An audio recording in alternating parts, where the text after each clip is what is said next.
All right. We have been on a little bit of a journey revamping our business. I'm excited because I really feel that we set some of these foundational principles in place. It can allow your business to grow. If you're watching this for the first time, you're going through our process for the first time, we're in class 5. And this right here that we're going to talk about today is the glue. Um, it's the glue that's going to bring everything together. So we've been switching back and forth from the practical and switching into the mentality. Because if you start in our business and you're at the foundation side, you've got to understand that there's a correlation between the mental aspect, how we think, but then also what we do. Those things must align. And today we're talking about coachability. Coachability. Now, I got to be honest, at the beginning of my career, as I said to you when I started in previous sessions, I said that I didn't know anybody at the office that I started with. Therefore, I didn't have a high trust. It wasn't a high level of um, credibility that was built with the people that I was working with. They were nice, they were okay people that I find, but I didn't trust them. And so that meant that I was not coachable.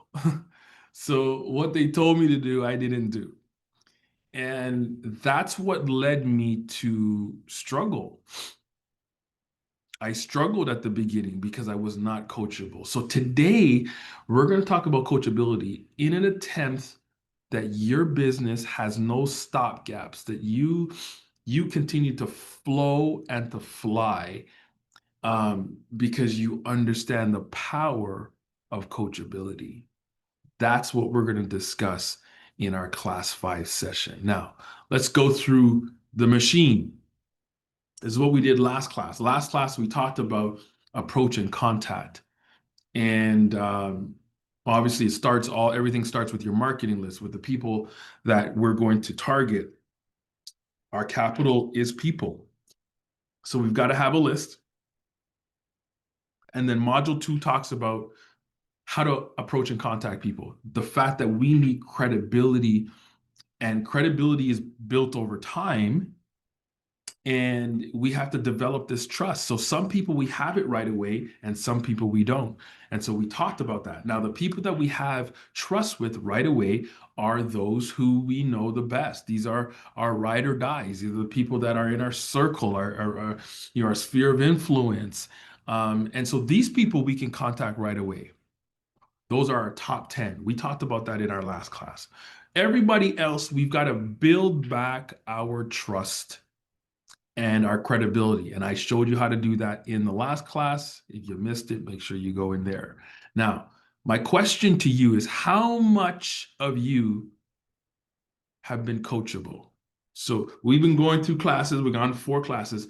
Have you actually done your list yet? Like all the lists. Have you gone through the whole memory jogger? Put it down. Have you done your top 10? Have you contacted your top 10? Have you started to contact everybody else and build relationship through the system that we talked about? See, this is where the rubber hits the road. And what I find is a lot of people struggle with being coachable. Now, teachable is a different thing. When I say coachable, I know most people think teachable, which is the desire to want to learn. I think a lot of people, when they start here, they want to learn because they don't know anything. But coachability is a little bit different. It goes a little bit deeper, and that's what we want to discuss today. Okay. All right. So let's get into this. Let's talk a little bit about the psychology of coachability. And to do that, we've got to start with what the definition is. So, what is the definition of coachability? Good question. I'm glad you asked. Okay, now watch this. Remember, I said it's not teachable. Coachability goes a little bit deeper. So watch this. So here is the definition of coachability. It is a person's willingness and ability to embrace and watch this, act upon feedback and constructive criticism to improve and develop themselves even when they don't agree. Wow. Wow. So, how willing are you to embrace and then act? That the speed of instruction, act at the speed of instruction. How quick can you embrace and you can act? Feedback, criticism, constructive, obviously, that is aimed to improve and develop you,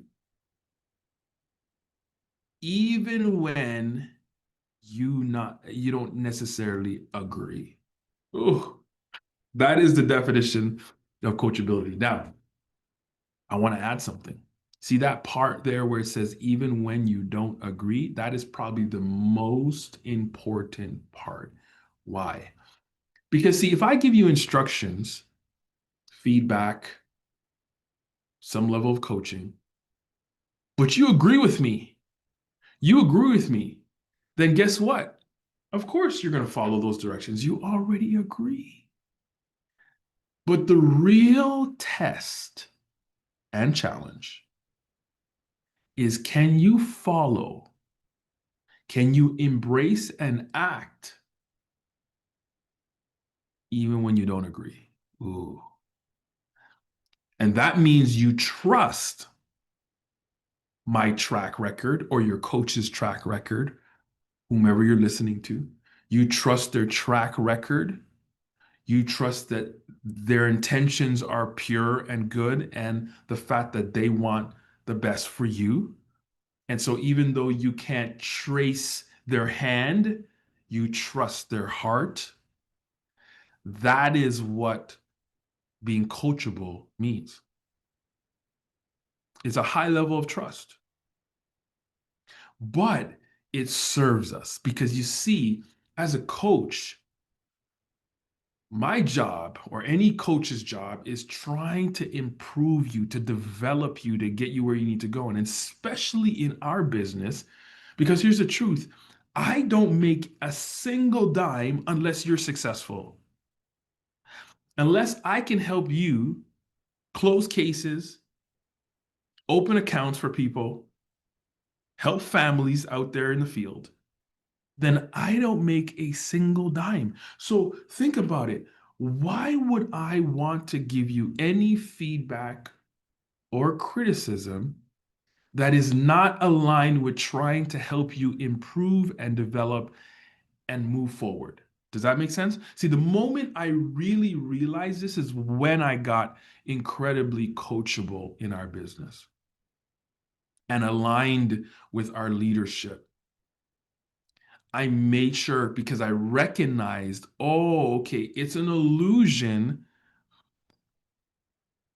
I want to say the illusion of the enemy, an illusion to try to make us feel that when we're being coached, maybe even coached hard, maybe even told the truth, that somehow, that coach is trying to hurt you. And I'm like, no, I mean, that does not make any sense. That goes against our principle in the business because that would do me and any other coach in our business a disservice. Does that make sense? We only make money if you're successful. So my job is to help you become successful. Therefore, your job is receiving the instruction. And here's the truth. It doesn't matter how high you get, you got to remain coachable. I am coachable. I am listening to my mentors and leaders and doing what they say and acting like I've started from scratch in certain ways, just so I remain coachable. Does that make sense, everybody? I hope it really does. I'm breaking it down, taking some time here at the beginning so that you understand and that you have the right mentality. Because when somebody's trying to coach you and get you where you need to go and you're doing the opposite, it's just it's just really stopping the flow of things. And I know in my business, it slowed me down. I wish I can go back and just, man, we built the speed of trust a little bit faster so I could have trusted and then I could have moved into coachability and it could have helped my business move much faster, right? So what we're gonna do now, we're gonna scale you from 1 to 7. Now I got a question. I want you to be honest. When you ask yourself, how coachable are you? When I give you that definition now, and you think about past coaches, past mentorship, your people told you to do something, trying to instruct you, how coachable are you? From a scale of 1 to 7, 1 being I'm very coachable, you know? You tell me jump, and I'm going to do it because I believe in what you are saying and how you're going to get me there. Or are you those who question everything? You're not coachable at all. Like, where's your score? What's your honest score? I want you to be honest because we want to help you grow in this area because the faster we can do this, the faster we're going to grow. Now, in order to give us some help, we're going to watch a video and from Steve Siebold, who's one of the most well-known coaches on mental toughness, on getting entrepreneurs to understand all the things that they have to do, and in this case, coachability, in order to move forward. So I want you to pay attention. I want you to listen, and then we're going to come back on the other side of the video. Okay? All right. Let me play it. Here we go.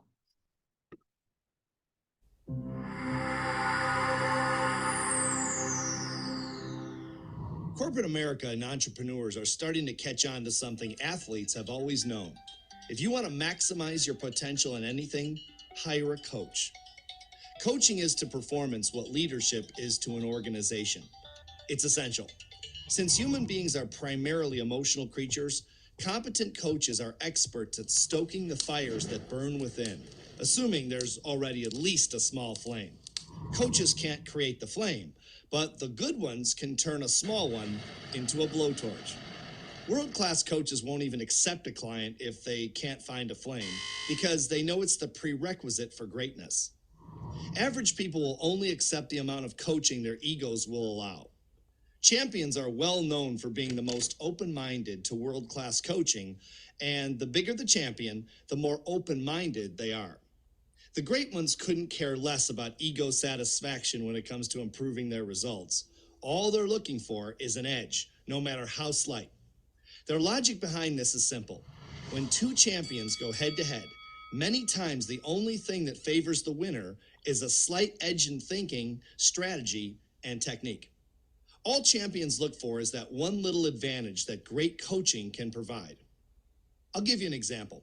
About 20 years ago, I was coaching an insurance agent whose sales manager wanted me to help him double his sales in 24 months. The agent was doing well, but not really performing at the peak of his potential.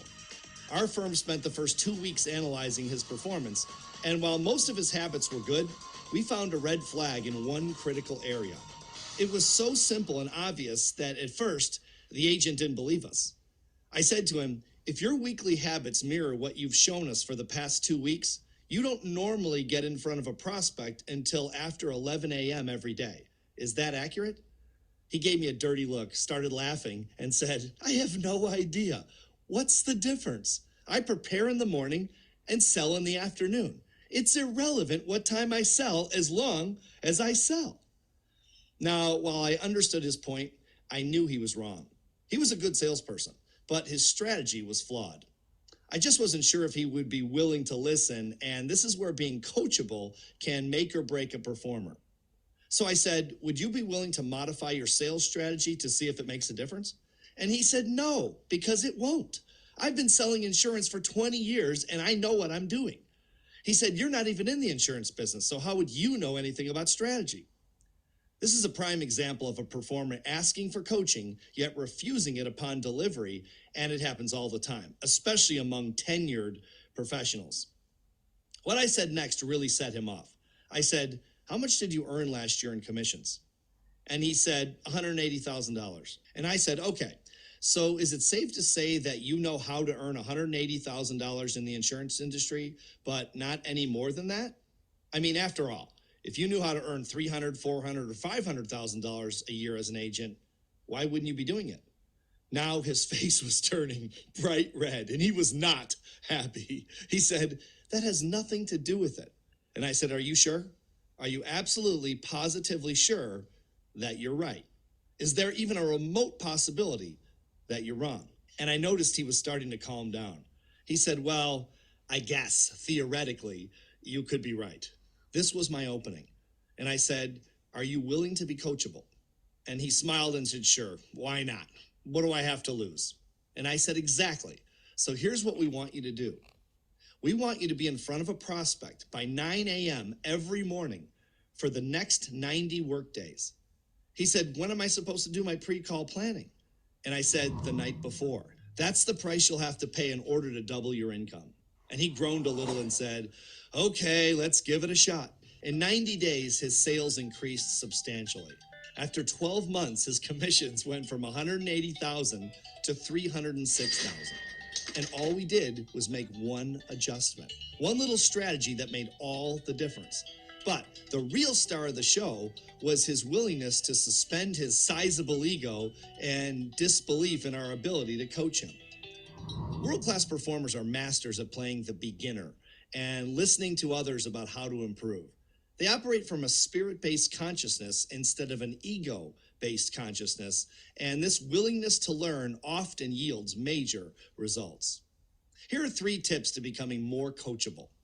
Number 1, never allow your current level of success to impede your next level. Just remember, no matter how successful, tenured, and experienced you are, there's always another level, and it may be closer than you think. Number 2, practice erasing and replacing ego-based thoughts when people are trying to coach you. Maintain an attitude of gratitude and always believe that one new idea or addition to what you're doing can catapult your performance and even change your life. Number 3, remember that it's not what you know or what you don't know that holds you back. It's what you think you know that just ain't so. Let me repeat this. It's not what you know or what you don't know that holds you back. It's what you think you know that just ain't so. This insurance agent thought he knew that the time of day that you prospect doesn't matter, but he was wrong, and it was costing him. Okay, that's all the time we have for this week, but remember to answer the questions, stay mentally tough, and have a great week. For Mental Toughness University, I'm Steve Siebold.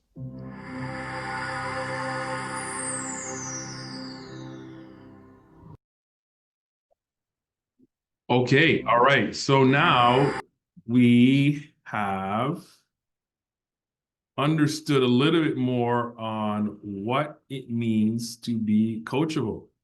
Yes, everybody? So I hope it's plain and clear from that example that when somebody's kind of coach you and you are in fact struggling with what may be being taught, the best way is that statement, "What do I have to lose?" That is such an amazing statement, and it's the truth, right? And here is the truth. You've lost to lose, because if for some reason you not doing what you should be doing, then it could be costing you in commissions, in your team growing. And so I just want you to understand why it is so important to level up, start being coachable, and let's help you get where you need to go. Okay, so now let me share my screens again, and we're going to go through our slides, and let's give some tips based on the video. Let's talk a little bit about the tips to become more coachable. Here's the first tip that Steve Stiebel talked about, is don't get comfortable. This is especially for those who've been here for a little while, because here's what happens. when we get information, see at the beginning of our career, we know nothing. So that's probably the most coachable you'll ever be at the beginning. The more you get information now, you're stacking information upon each other. What tends to happen is now you've got into a routine, you think you know it all, you're there. And the truth is, all you are is comfortable at that level. I love the question that he asked. How much money do you make currently? And the guy said, 180. Well, what that means is that you, and it's safe to say that you know how to make 180, but you don't know how to make 300, 400, 500, $1 million. And I'm going to say the same thing to you, everybody here. Like, how much have you made in the business? Now, whatever that number is, think about it. What's your highest rolling 12 number? If you're brand new watching this for the first time, then yeah, you're zero. So you can imagine you should be coachable, incredibly coachable. But maybe you're rewatching this and you've made a little bit of money. But is it safe to say that you know how to make money at that level, but you may not know how to go to the next level?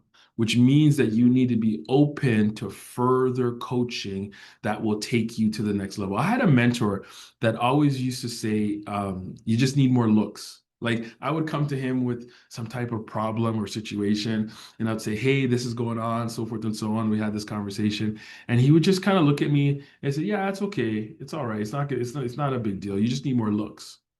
I'm like, what does that mean? I need more looks. And then finally he explained it to me.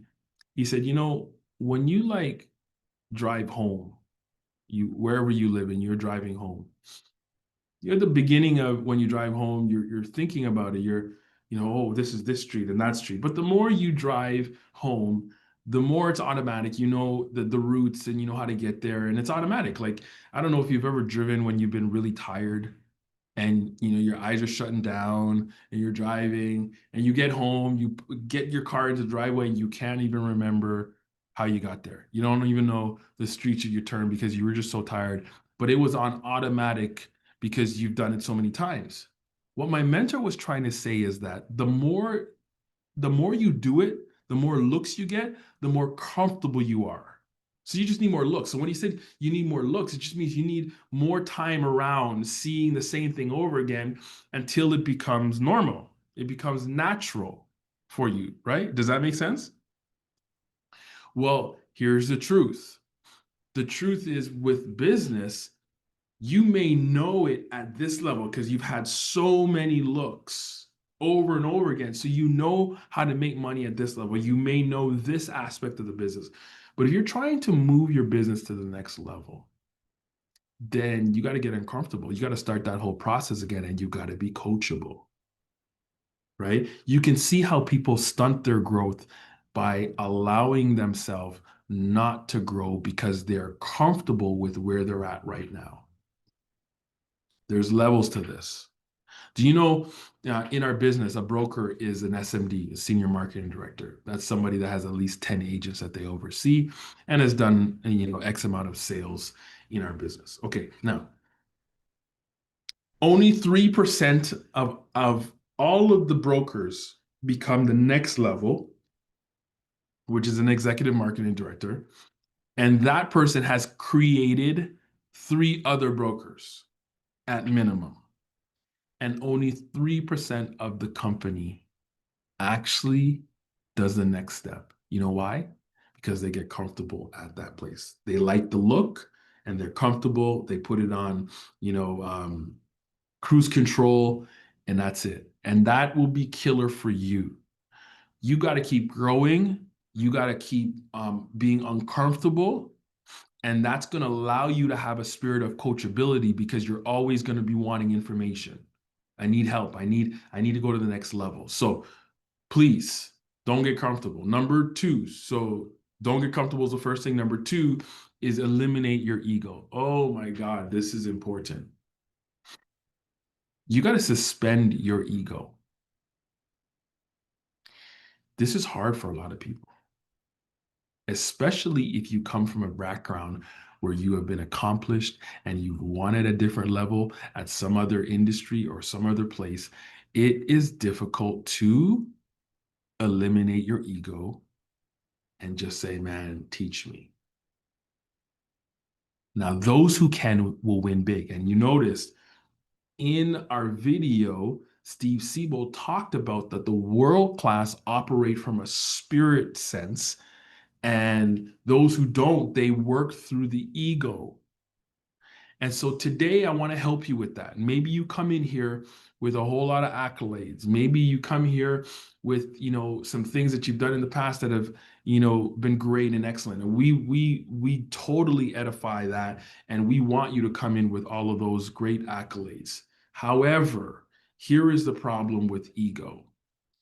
The ego is your idea or opinion of yourself, especially your feeling of your own importance and ability. And so, what tends to happen is if we feel threatened, like something that we're doing hurts our ego, or watch, hurts our feeling of our own importance and ability, then we put our back up against the wall. And there's no bigger aspect of this is being taught something, so you feel like you might not know, you don't feel intelligent, you feel off balance because you don't know everything. And so all of a sudden, what that triggers in us is a feeling that we're not important or we don't have the ability to do this. And what I'm trying to tell you is that's your ego talking. Remember, when we're going to another level, we need more looks because it's not normal to us. So we're going to struggle at the beginning because remember, it's not, it doesn't come verbatim because it's a new level. So what I'm saying to you is that has no bearing on our importance or our ability. It's just a simple fact that we're not there yet because we're in a new level. We're learning. So suspend your ego. It has nothing to do with your ability. It has nothing to do with your importance. You're important. You're beautiful. You're perfect for your purpose. But that means you still need to learn and grow. When you were a baby and learning certain things like walking, it was a new adventure when you started to walk. When you stumbled and fell, you didn't say, oh man, I'm terrible at this. I'm not important. I don't have the ability to walk. No, you recognize I may need to hold somebody's hand. I need to hold on to furniture for a bit. I need to balance a little bit and get my bearings. That has no connection to that baby's importance or that baby's ability to walk. They need more looks. Does that make sense, everybody? So don't feel as I'm coaching or anybody's coaching you that we are going to make you feel less important or that you don't have the ability to do this. No, you do. You have the ability. You're perfect. You're blessed. That's why you're here. But we got to coach you to be better. So we got to challenge you in different ways that you may not be used to because you're not at that level. You haven't seen the look here. So what I'm saying is trust that we have your best interest at heart. Trust that you're going to receive good coaching and know that it's going to enhance your importance and your abilities. Don't allow that feeling to feel like, oh man, they're hurting my ego. They're hurting, making me feel less. No, we don't want to do that.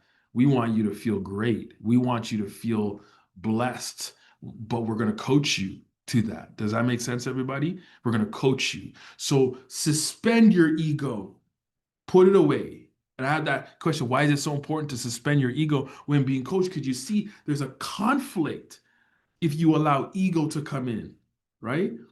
If you allow your personal opinion of yourself to be, hurt because of the coaching, and that's gonna get dicey. You see what I'm saying, right? So just know, again, our purpose here is to help develop you. So we want to suspend our ego. Last but not least, don't get comfortable, eliminate ego, and then last, you got to challenge what you actually know. This is so important. You got to challenge what you know. You got to challenge what you know all the time. And in fact, having childlike behavior, childlike innocence in all that you do is going to serve you a lot. Watch this. Here's the challenge. When we start the business, we often appear to be coachable. Why? We don't know much and we want to learn. The more we learn, we can fall prey to becoming less coachable. Why? Because remember, the challenge of coachability is, can you follow when you don't agree? And when you have all of this knowledge now, you're saying, nah. But then you're in a position of being non-coachable. And that's just creating misalignment, and it causes us to spin our wheels and not get where we need to go. I want to save you a lot of the troubles that I had. Early on in the business, as I said, I was a youth leader. So I was bringing on people into my business that were young single males. There's nothing wrong with young single males if that single male is focused. But I had a lot of single males that were not focused, and I had to call them and I had to babysit them. And I was doing all this work for like the first 5 years of my business, spinning my wheels, wasn't going anywhere fast because these individuals were focused on other things, you know? And it's why our system talks about targeting people over 25, looking at married. We talked about this in our profile. Children, homeowner, all these different things, because these people need our products. Now, I didn't follow, I wasn't coachable, so I struggled. In 2016, I made a conscious effort to change my business over. I recruited 3 couples to the business, and that changed the trajectory of my business forever, completely. Because now I was working in their market. Their markets were young marrieds. And so my referrals were young marrieds. They brought in people, and they were young marrieds, and my business never was the same. I became a senior marketing director the next year, just like that. And so I decided to be coachable. Finally. So what am I saying to you? I'm saying remain coachable. Don't start coachable, get all the information that we're giving you, and then then you know it all, and you're like, nah. See, it's levels to this again. If you want to be comfortable, going back to our first thing, you want to stay here, fine. Then you're going to stay here. Don't get comfortable. I'm at a different level. So I see things differently. I've run an office, my own lease I had to sign. So there's a different level for somebody who hasn't never done that before. But I can show you. You got to come up though, and you got to be willing to accept the coaching that I'm going to give you, because I'm at this level, right? And there's so many different levels. And that's why we have, great coaches that have been there, done that, got a postcard. Now it's up to us to be coachable, even when we don't agree. That's the power of our business. Does that make sense, everybody? So I hope this session has been good for you. I hope you've learned a lot. I hope you really, truly bring it in, and let's be coachable. Let's not make any mistakes. Let's not spin our wheel. Now, of course, we're gonna make mistakes. It's not like we can be perfect, but let's not put our back up and make mistakes like that. Let's make our mistakes trying, putting into action what we've learned, and testing and seeing, and see what happens. Just like our video, let's see what happens. What's the worst thing that can happen by us trying and having that type of spirit and less ego? Let's get you there. I'm excited to work with you. I hope you've enjoyed this class 5. Let's get it. Let's be coachable. Let's change our circumstances. Let's change our world. Let's be better.